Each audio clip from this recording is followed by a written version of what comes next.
Hey guys, back with my thoughts and opinions. I had to do a project for one of my media classes. I'm a media studies major at NYU. I had to do a project for my media class on anxiety. It's an inquiry seminar where we talked about the representations of anxiety in media and media that makes us anxious. It was an interesting class, interesting topic, and for my final project I decided to compare Perks of Being a Wallflower, the book, and the movie. I just did a video essay and I finished it and I was like, I think I should share this. I think it's a hot topic. I know the movie came out a decade ago, however, some of y'all really like that movie and I don't, so I wanted to talk about it with you. Anyway, here's me talking to my teacher for 20 minutes. To whom this may concern. Today I'm going to be talking about the differences between Perks of Being a Wallflower, the book, and the movie. I watched the movie before I read the book, and I was severely underwhelmed. I gaslit myself into thinking I didn't understand the movie, and that's why I didn't like it. But then I watched 3 ending explained videos, and no, the movie was just mid. I'm sorry. I was so desperate to see what all the hype is about that I looked up excerpts from the book, and yep, the book was good. And so I bought the book, and yes, the book was really good. But it turns out I'm in the minority with thinking that the book is better than the movie, so I gaslit myself again. But I've come to terms with the fact that I'm right and everybody else is wrong, so I'm gonna lay out the reasons why I'm right and you're wrong here.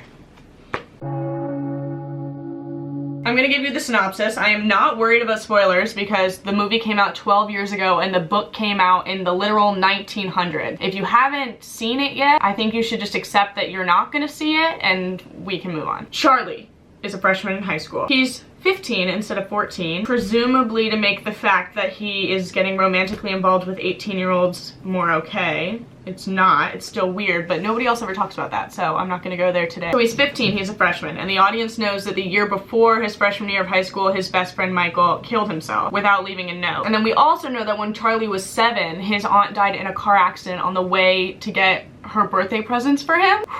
So he thinks that's his fault. It's alluded to that this aunt molested him, so Charlie has a lot of shit, has a lot of trauma. Now Charlie's in high school, he's navigating friendships and self-discovery, but he has this big old cloud of trauma hanging over his head, and so that really impacts the way that he acts and sees the world. Although, I think that it has a greater impact in the book than in the movie, but I'll get to that. That's what my video is about. I would first like to lay out some general differences between the book and the movie. Structure, characters, the like. For one, the first major and arguably the most major difference is perspective. The book is written as a series of letters from Charlie to an unknown friend. It's reasonable to assume that we are the friend. We're not really given any details about that. The movie tries to feign this rapport, this friendship letter vibe by having the occasional voiceover. I am writing to you because she said you listen and understand. But it's really only 3 to 4 letters, voiceovers, and these letters are used really exclusively just to give us more detail about the other characters rather than more detail about Charlie. So in other words, the letters serve a completely different purpose in the book versus in the movie. In the movie, they're used to tell us about other characters, but in the book, they're used to tell us about Charlie, and we learn about the other characters through Charlie's interactions with them. I would argue that the second major difference is in Charlie himself. He's sensitive in both the book and the movie, but because we're getting his inner monologue in the book, he comes off as a lot more introspective. You know, he sees things in the movie, and that's mentioned with the famous scene. You see things, and you understand. You're a wallflower. In the book, we know that he sees things and then thinks deeply about them too. For example, there is a scene in the movie that stayed true to the book, and that's when Charlie's sister Candace gives him a mixtape that was given to her by her boyfriend. Because there's no inner monologue in the movie, it just seems like Charlie takes the mixtape, listens to it, likes it. But in the book, we know that he takes the mixtape kind of reluctantly, and he feels weird about taking this gift that was given to his sister by Ponytail Darren. He thinks about things a lot more in the book than he does in the movie. But in the movie, he's also portrayed as a little bit bolder, generally happier, and wittier too. And in one moment in particular, he actually puts himself out there in the movie. Hey, Patrick. Charlie approaches Patrick at a football game and introduces himself, trying to make a friend, cool, pretty impressive. But in this book, this moment still happens, but it's like completely obscured by Charlie's shyness. He says, Yeah, do you see this? I don't want to hear shit about your opinion on the book versus the movie unless your copy of the book looks like this. Charlie writes, now normally I'm very shy, but Patrick seemed like the kind of guy you could just walk up to at a football game even though you were 3 years younger and not popular. Hey, you're in my shop class. He's a very friendly person. I'm Charlie, I said, not too shy. So it's possible in this scene that Charlie did initiate the interaction, although it doesn't say what his first line was. It kind of seems like Patrick had the first line. But even if he did, the struggle that he had to do so is bigger in the book than in the movie. He's shyer. It's harder for him to put himself out there in the book. In the movie, he says some witty shit. He's a little cheeky. But if my English teacher's the only friend I make today, that would be sort of depressing. Yeah. Charlie also cries a lot in the book and only once in the movie, but I'm gonna get into that because I have a big problem with that. But the differences I'm gonna be focusing on most between the book and the movie are the representations of anxiety in both. I think the nature and the manifestations of Charlie's anxiety are, to me, the biggest factors in the difference in impact between the book and the movie. I would even go as far to say that some of the themes vary from the book to the movie solely because of Charlie's anxiety and how it manifests / is portrayed. But that might just be because I reread the book and rewatched the movie for a class on anxiety. No. I'm right. I'm making the statement and I'm going with it. I think I'm onto something here, so hear me out. The nature of Charlie's anxiety, or I guess the kind of anxiety that Charlie has, differs completely in the book than in the movie. In the book, Charlie experiences what my class likes to call ambient anxiety. He's really just like kind of always a little bit uncomfortable. I know you know what I'm talking about. I know what I'm talking about. He's a little bit anxious all the time. He gets stuck on little things make him uncomfortable. He has this one recurring irrational anxiety, and I use that word without judgment because I'm literally afraid of cashews. No judgment here for irrational anxieties. He said, then I tried to read some magazines, but again, I just couldn't. It wasn't so much that they mentioned what the people were eating. It was all the magazine covers. Each one had a smiling face, and every time it was a woman on the cover, she was showing her cleavage. I wondered if those women wanted to do that to look pretty or if it was just part of the job. I wondered if they had a choice or not if they wanted to be successful. I just couldn't get that thought out of my mind. So he spirals. He gets stuck on things, little things. He thinks deeply, he gets anxious, he can't get the thought out of his mind. And I would say that we see this in the book and not the movie because of the lack of the internal monologue in the movie, but I feel like to say that is to not give any credits to actors, writers, or directors. If actors only had to read lines, then anybody could be an actor, except for me, because I have to read this script off of a computer. What I'm trying to say is that words are not needed to show emotion. Faces can show emotion. Body language can show emotion. It's not just a Logan Lerman thing. Like, words are not needed to show emotions at other points in this movie. Look at this clip when Charlie meets Sam for the first time. Even though this is how everyone was looking at Emma Watson in 2010, it's clear, even though there are no words, that Charlie is particularly vibing with Emma Watson. So Logan Lerman is capable of showing this kind of emotion without words. So why is he unable to show anxiety without words? Let's cut back to the mixtape scene. I'm not saying it's his fault, I'm just saying it's a writing and directing choice, which is interesting because the writer and the director of the movie, Steven Chbosky, is the writer of the book. The one time we see Charlie visually experience anxiety in the book is when all of his friends get mad at him, which is arguably not even anxiety, that's just sadness, because that's sad. As for why Steven Chbosky changes Charlie's nature so much from the book to the movie, well, you'll just have to keep watching to find that out. I gotta keep you here till the end. Charlie sits in his anxiety a lot in the book. And part of this is because he's experiencing a little bit of anxiety all the time, but also even in the big anxiety moments, we see him sit with it. In the movie, for instance, there's only one scene between the anxiety-inducing event and the resolution of the anxiety. But in the book, between that same anxiety-inducing moment and that same resolution, there are like 15 pages of Charlie stewing and spiraling and visiting his Aunt Helen's grave and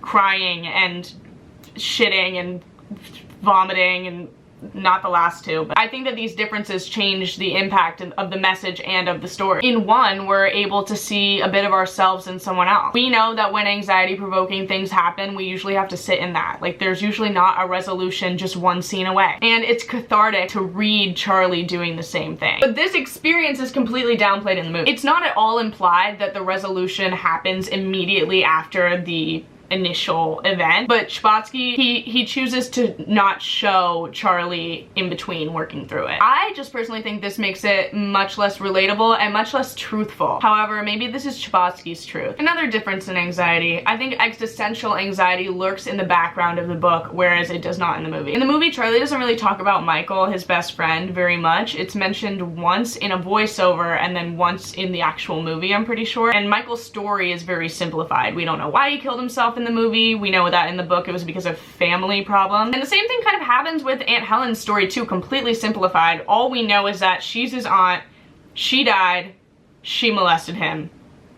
Question mark? I'm telling you, it's really vague in the movie, and that's why I had to watch Ending Explained. I was so confused. Whereas in the book, we learn that Aunt Helen was abused by her husband and she moved in with Charlie's family. And I think that knowing these details, or at least knowing how much Charlie thinks about these people that died young, inform our understanding of his anxiety. Both of these people died young. One of them at 14 and one of them middle-aged. I think Charlie knows how short life is because he was so close with people who died young. And because of that, I think he feels a little bit bad for everybody all the time for not being completely happy all the time. I think he wants everybody to be happy. I think he wants Ponytail Derek to be happy. I think he wants Mary Elizabeth to be happy. I think he wants his uncle to be happy. There's this one excerpt from the book which I found interesting where he's talking about watching It's a Wonderful Life and wishing that the main character was his uncle. He says, "I just wanted the movie to be about Uncle Billy because he drank a lot and was fat and lost money. I wanted the angel to come down and show us how Uncle Billy's life has meaning. Then I think I'd feel better." I think he also wants his own life to have meaning, and I think he also wants himself to be happy. So despite the fact that he's recovering from his best friend shooting himself at 14, he's trying to participate in life and make friends. I think that understanding this existential anxiety that Charlie has is not crucial to getting the movie at all, because I don't think it has anything to do with the movie. I think this is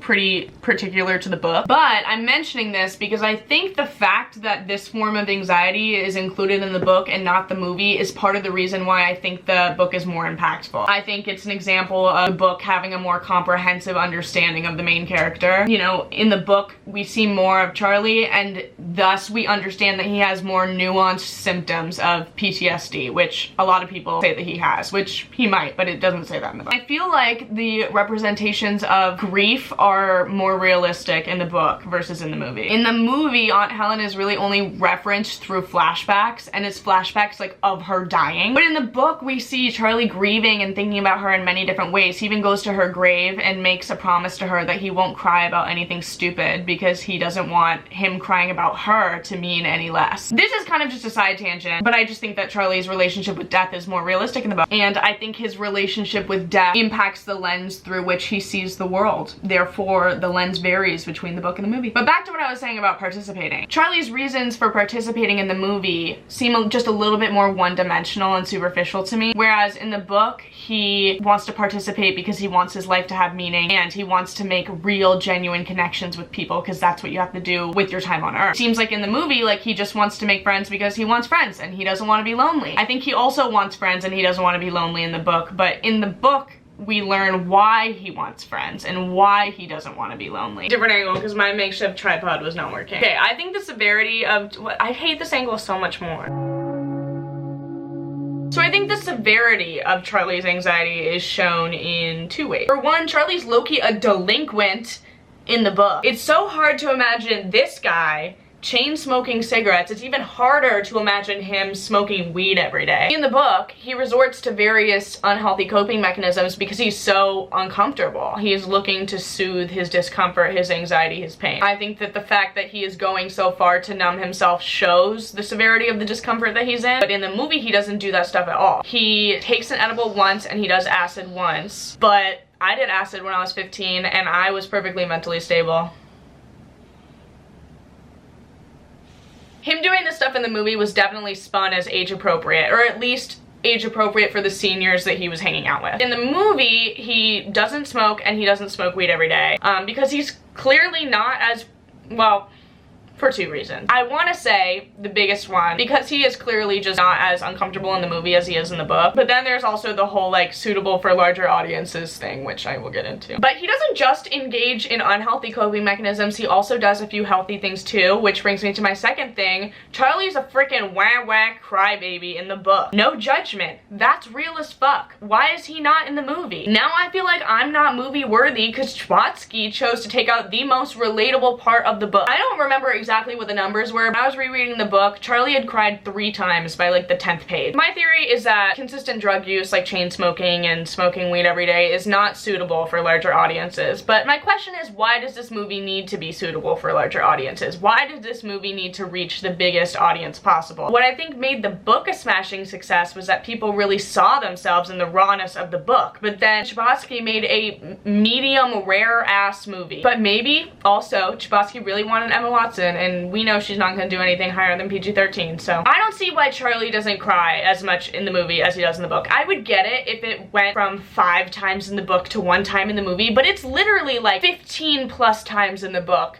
to 1 time in the movie. And honestly, hot take, but I think this might have something to do with audiences as well. I think that people don't want to see boys cry. I think boys don't want to see boys cry. I think that it might be a masculinity thing. It's possible it made Chbosky uncomfortable to see a real boy cry. In 2010 high school movies, boys aren't crying. When they're the main characters, they are not crying. And so I think that all the changes that were made were really made just to make it fit into the 2010 Emma Watson high school movie of the time period. I think the severity of Charlie's anxiety is also, I've said it before and I'll say it again, a result of the letter. The lack of letters changes the entire vibe of the story. How are you going to take out the most unique part of your story structure when making it a movie? I'm not saying that the entire movie should have been voiced over. I think that might have been a little bit tacky. But I wish that there were more voiceovers, and I wish that when the voiceovers happened, they weren't to give details about other characters. I wish we got to learn more about Charlie. Because in the movie, I feel like we don't see Charlie inside. We don't understand Charlie. We don't get to look at the beautiful, albeit anxious, way that he looks at things. And finally, I think that one of the main reasons that the differences in anxiety was portrayed was there was no participate in your life conversation. I think the participate in your life conversation between Charlie and Mr. Anderson, I heart Paul Rudd, is one of the single most important conversations in the story. It just does not hit as hard in the movie. It barely exists in the movie. It's literally glazed over, and the implication is not that Charlie should participate in life, but that he should participate in class. Box office. You should learn to participate. Why didn't you raise your hand? After seeing that, I would like you to listen to the scene in the book. Bill looked at me looking at people, and after class he asked me what I was thinking about, and I told him. He listened and nodded and made affirmation sounds. When I had finished, his face turned into a serious talk face. Do you always think this much, Charlie? Is it bad? I just wanted someone to tell me the truth. Not necessarily, it's just that sometimes people use thought to not participate in life. Is that bad? Yes. I think I participate though. Don't you think I am? Well, are you dancing at these dances? I'm not a very good dancer. Well, are you going on dates? Well, I don't have a car, and even if I did, I can't drive because I'm 15, and anyway, I haven't met a blah blah blah blah. Completely different vibe. I think that this moment in the book informed my understanding of Charlie's existential anxiety, because he has this conversation with Mr. Anderson, and then on the next page he goes home and sees his parents having a conversation with his sister about the boyfriend who hits her. Ponytail Derek. So in other words, a conversation about his life being fulfilling is immediately followed by another conversation about somebody else's life being fulfilling. Do you see what I mean? Like, going back to what I said about Charlie really caring about other people's lives and other people being happy, but also about him being happy and his life being fulfilling. The word that I think is important in this conversation with Mr. Anderson is not participate, I think it's life. I think the word life is so much heavier for Charlie in the book than it is in the movie, and so much heavier than it is for Charlie than it is for other people, because of everything we know about his trauma surrounding death. Because this moment was taken out of the movie completely, or at the very most it was just kind of adjusted to lose its fucking meaning, the whole existential anxiety thing was completely taken out. The overall difference in impact in one sentence is the book is a story about Charlie in high school, whereas the movie is a book about high school through Charlie. I will say it, at risk of being slaughtered by the masses, Perks of Being a Wallflower 2011 is just your typical 2010 feel-good, drom-com, Emma Watson-ass high school movie, featuring a kid with trauma. Oh, and at the end, he tries to kill himself.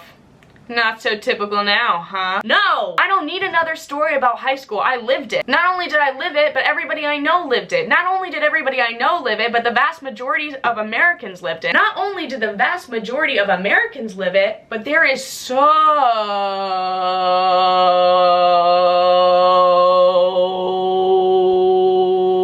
much media about high school. I can watch a movie about high school. I can watch a movie about high school with vampires. I can watch a movie about high school detention. I can watch a movie about high school, but it's a 37-year-old who woke up and he was 17 again. What I would love to see more of is media about shy little boys who cry a lot and have trauma about death. About boys who smoke cigarettes every day and make promises to their dead aunt. Boys who overthink the covers of magazines and feel guilty when they have sex dreams about their crush. I want to see more of that, and that's what we get from the book. Ultimately, the differences in the book and the movie can be boiled down to asking yourself, what are the perks of being a wallflower? Let's go back to the title. In the movie, the perks of being a wallflower are being seen and making friends and kissing Emma Watson. I know that's very surface level, but that's what I'm getting from the movie. I think it's a very one-dimensional surface level movie with a suicide attempt thrown in at the end of it. But in the book, I would say that the perks of being a wallflower are seeing the world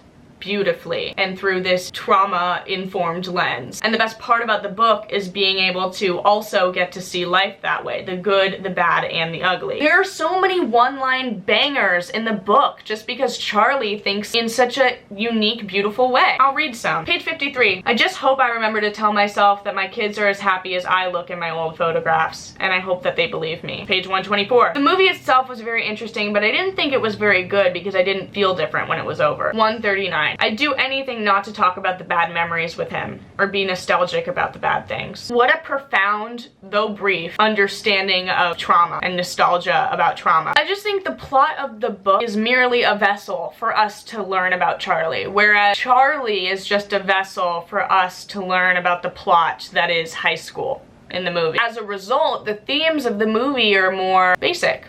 Friendship, love, finding your voice. They're high schooly. Whereas I believe the main theme of the book is death, and then friendship, and then love, and not really finding your voice. Okay, I don't really know if the main theme is death, but I think that death as a concept informs this entire book.